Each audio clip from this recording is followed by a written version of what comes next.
सुप्रभात बच्चों, कैसे हैं आप सभी। मैं उम्मीद करती हूँ आप सभी बहुत अच्छे होंगे और घर पे मन से पढ़ाई कर रहे होंगे। मैं कुमारी प्रियंका आ गई हूँ कक्षा 3 की हिंदी लेकर। बच्चों, आज हम सभी पेज नंबर 33 के जो भी बचे हुए क्वेश्चंस हैं उसको कंप्लीट करेंगे। तो चलिए प्रारंभ करते हैं। आज का हमारा पहला क्वेश्चन है शोर। शोर आप लोगों ने भी किया होगा, है ना, और सुना भी होगा। ठीक है, तो चलिए प्रारंभ करते हैं। 1 मिनट के लिए आंखें बंद करके बिल्कुल चुपचाप बैठ जाओ। ध्यान से आसपास की आवाज़ें सुनो। बच्चों, इसको आप लोगों को करके देखना है। यहाँ पे मैंने उदाहरण के तौर पे प्रश्नों को लिखा है और उत्तर दिए हैं, लेकिन आप लोगों को इसको करके भी देखना है और फिर आंसर करना है। आप लोगों को करना क्या है, 1 मिनट के लिए आंखें बंद कर लेनी है और बिल्कुल चुपचाप बैठ जाना है और ध्यान से आसपास की आवाज़ों को सुनना है।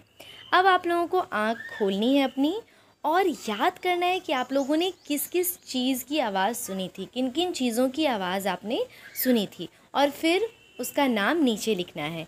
जैसे आपने चिड़ियों की आवाज़ सुनी होगी, है ना, ट्रैफिक की आवाज़ सुनी होगी, लोगों के बातचीत करने की आवाज़ सुनी होगी, बच्चों के शोर मचाने की आवाज़ सुनी होगी, ट्रेन की आवाज़ सुनी होगी, और भी बहुत कुछ आप लोगों ने सुना होगा। तो इस प्रकार से आप यहाँ पे उत्तर में लिखेंगे आपने जिन जिन चीज़ों की आवाज़ सुनी। उसके बाद है कि इनमें से कौन बहुत शोर मचा रहे थे, यानी किसकी आवाज़ सबसे तेज़ आ रही थी। तो बच्चों, अगर इनके हिसाब से मैं देखूं तो सबसे तेज़ आवाज़ जो है वो ट्रैफिक की आ रही थी।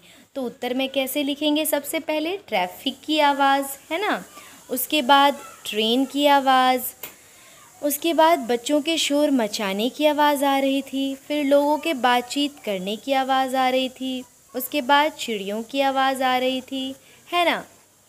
तो इस प्रकार से इन सभी प्रश्नों का उत्तर करना है, यानी जिन जिन चीज़ों की आवाज़ आपने सुनी उसका नाम लिखना है और फिर उन चीज़ों में से कौन सबसे अधिक शोर मचा रहे थे उसका नाम लिखना है।